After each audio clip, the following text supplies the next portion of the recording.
looking out for us just in case. Sean Payton speaking this morning at the owners' meetings. A lot of good stuff from Sean talking about the signing of Dre Greenlaw. Was that a reflection of how they view inside linebackers in the draft? I don't know that it's draft related. I think it's a little bit harder to say. We found our starting inside backer, whether it's a Mike or Will. It's harder to say that about a rookie.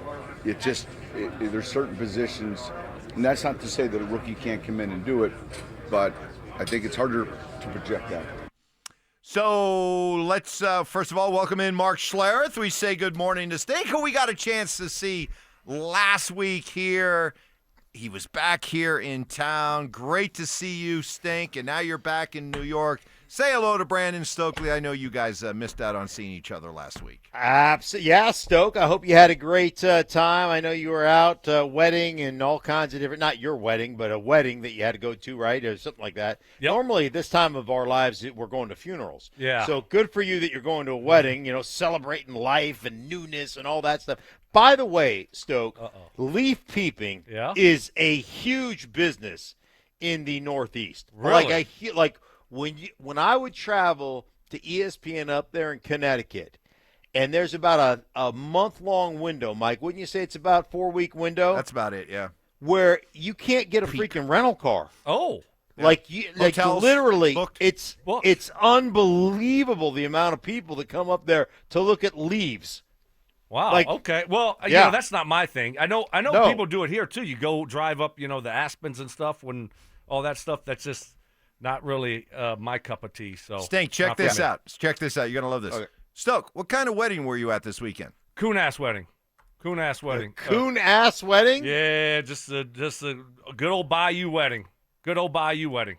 Good old Bayou. What do they serve at a coon-ass wedding? Oh, we had some good gumbo, some fried fish. You had some, what else did we have?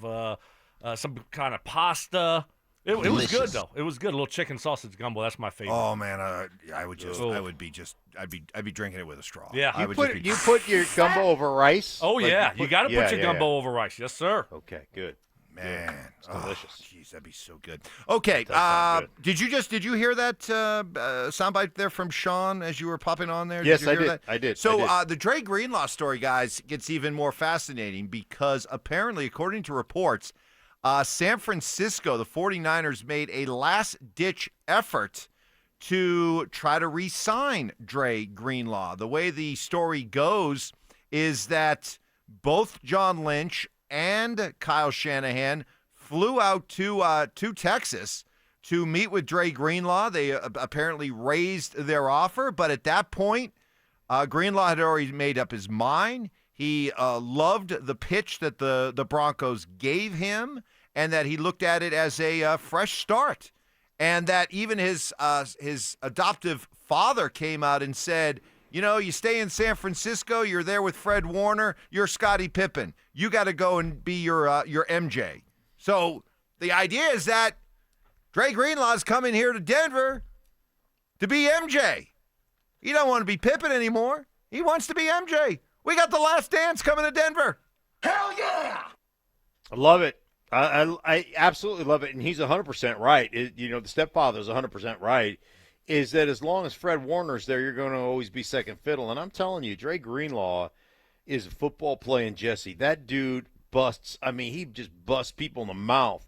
And he's so aggressive. He's so good. And he flies around the football field. And I'm not saying Fred Warner isn't, because Fred Warner is. He is a tremendous football player and a tremendous human being. But I love this. I love Dre Greenlaw. Stoke had him on his free agent list. Stoke, well, good for you, 100%. Coming off that injury, and I love what Sean Payton said, like, hey, there's certain positions, like the running back position is, you see guys at the running back position come in and transition well. Like, hey, we're going to give you 20 carries a game. Like, they handle that well, right? You either go, hey, we're going to hand it off to the right, hand it off to the left, even holes, odd holes, that type of thing. Pass protection is a little bit of work, but the bottom line is I think most guys that play running back transition pretty smoothly going into the NFL.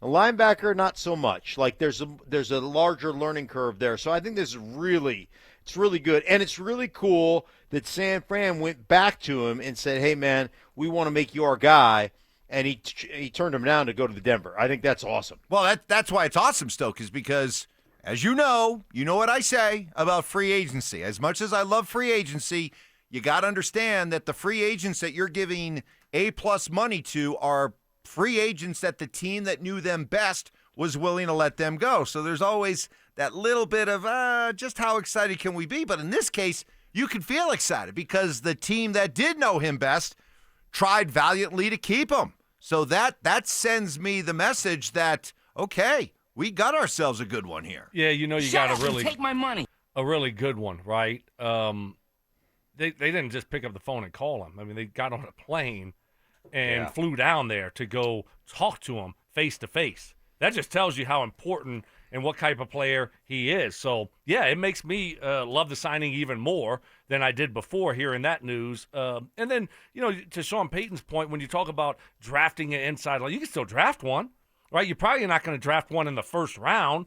But now, it frees you up. If there's one there that you like in the fourth round, you can draft them. If not, you feel good about what you have in place right now. So it just kind of frees you up a little bit more in the draft. If you love one, you can take it. If not, you know what, then you just don't take that position. So you're looking at instant impact guys, and usually you're not going to find that in the draft when you're drafting an inside linebacker, third, fourth round. To Mark's point, running back, yeah. You can find instant impact running backs all over the place. Inside linebacker, not so much. Yeah, they run in the running back position. Listen, man, I talked to a couple of guys last week, just draft guys that I have a lot of respect for. You talk to pretty much anybody. You don't have to be the people I talk to. The running back position is loaded. I mean, there are all kinds of, from Hampton to the two guys from Ohio State, the kid from Iowa, Kansas. Like, there are all kinds of running backs in this draft class that all have, that are all very highly rated guys. So, like, that is a position that I think you feel like you can address easily. Linebacker, not so much. So, I think it just is. It's great for us. It's really cool. Yeah, I think that factors into it, but I also think we felt like it was a pretty lean year in regards to free agency at that position, just relatively speaking. But there is depth in the draft. All right, so there he is talking about the running backs. Did not feel there was good value in free agency, but there is in the draft. So, guys, start with you, Mark. Give me your prediction. When the Broncos running back room is unveiled for the start of offseason workouts, how many running backs have they drafted?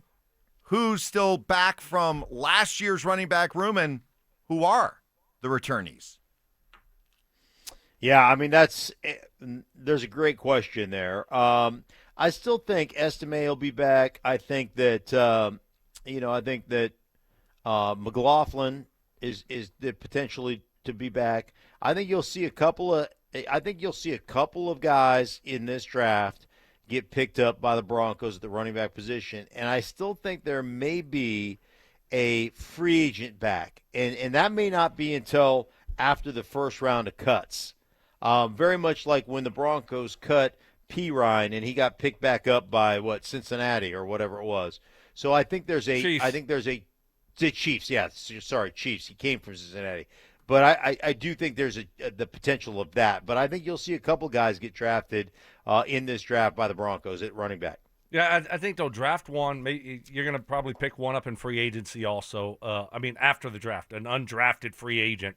And I agree with Mark. I think they will eventually pick up a veteran running back somewhere. I mean, whether it be before the draft, after the draft, or P. Ryan, we cut him during training camp. You're going to see a lot of guys get cut. Maybe they wait until then, and so they get to evaluate their young guys, keep evaluating them.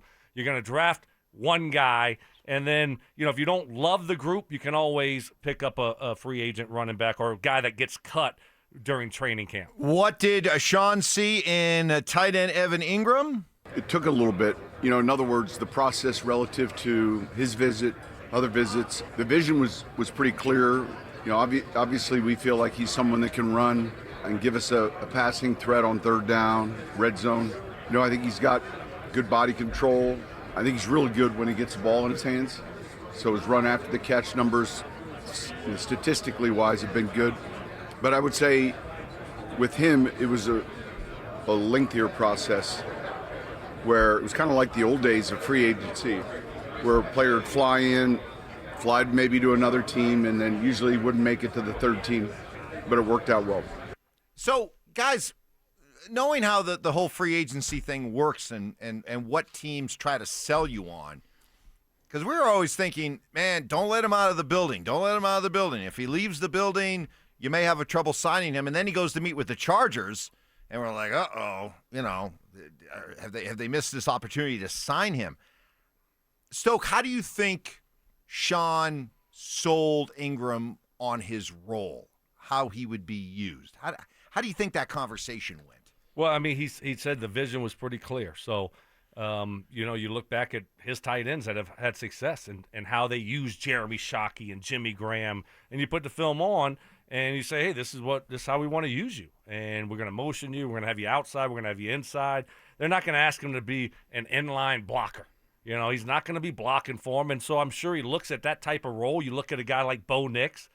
You look at the fact that the Broncos don't have any pass-receiving tight ends. You say, okay, this might be a perfect fit for me here. And then you go to the Chargers, and, what does Jim Harbaugh do? He puts on the tape of, two tight end package and one receiver, two running backs, and they're just playing smash mouth football. I don't think that's very enticing and what Evan Ingram's looking for at this part of his career. So I think the plan and what Sean was able to show him and how they're going to use them, obviously, if you're a guy like that, you say, okay, I'd love to be in that type of joker role. Stank, when Ingram left Denver without signing, you said Ingram was, quote, dead to you. Yeah. Now how do you feel after hearing Sean talk about Ingram? Has he been, Bible? Has he been? You guys read the Bible? Lazarus. He's Lazarus. Risen, huh? We brought him back to life. I love this guy. I love him. He's alive now. He was dead, and now he's alive. That's all right. And by the way, to Stokes' point, right? You put on tape of Kroll, and you got put on tape of Troutman. You put these guys blocking, and then you say, you know what? That's not you. That's not going to be you. That's not what you're going to do for us. And so the different packages, all those things, like, the Chargers are gonna be a smash mouth football team, and I love that. But that's not Ingram's game. I told you guys this from the start. Man, he is a gadget guy, a motion guy, an outside the numbers guy, a catch the ball in space, run with it guy. That's what he does, and that's exactly how Sean sold him. I wouldn't even be surprised if Sean goes, yeah, if you want to go to the Chargers and and get in line like Stokes said, and being in a three-point stance, like the ratio of three-point stances you're going to be in is almost none. You will almost never be in a three-point stance if you play tight end here for me. In Charger land, you are going to be in a three-point stance a bunch, and that's not what you do. So, yeah, I love the sell. Yeah, I think obviously, and you look at who the Broncos have and the need for a tight end. You come in right away, you're going to be that guy. So I think very enticing, and you're on a team that with a young quarterback, that's always very appealing. I know for me, when I came to Denver and having a chance to, okay, Jay Cutler was taking over. It's going to be his second year, but his first year being the starter. It's like, okay, this is kind of fun, playing with a young quarterback that's trying to develop and trying to, still learn the NFL game as a veteran player, especially if they got a lot of talent like Bo Nix does, like Jay Cutler did. That was very appealing to me also. We've talked about this, and Sean asked about it this morning at the owners' meetings. How much of a relief is it to not have to worry about quarterback going into the offseason? I appreciate not being in that quarterback market. We were talking last night, George and Greg. Obviously, there's a lot of pressure to get that right. And when you don't have it right, it's one of those positions where it can kind of consume you as an organization. And fortunately, a year ago this time, we were able to do that. So, yeah, 20, we're just getting into the heart of the meetings now. So the mocks or what have you would be stuff we'll throw into a computer.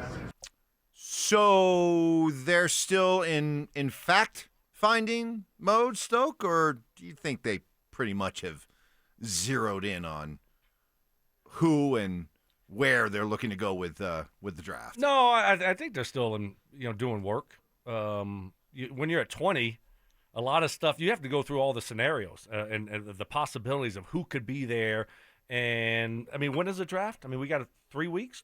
When?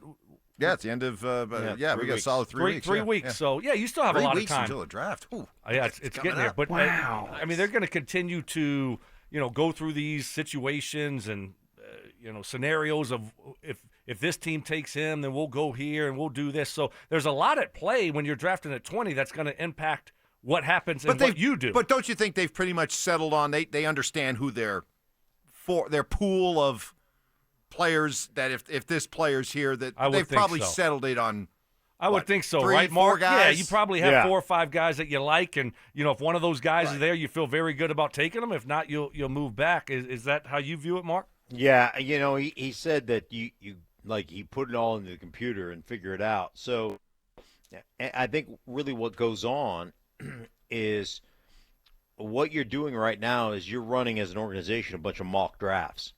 And so, hey, what if the guy, like, here's our list of 5 guys. Like, what if by chance, like, we don't believe it's going to happen, but what if Gente actually dropped to us?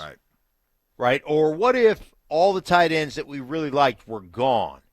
Then would we go to a running back? We're in a position to do different things. And so you got these list of 5 or 6 guys, and you say, hey, what if it comes down and we have 3 of the 5 we like? Now what decision do we make? Like, where do we go?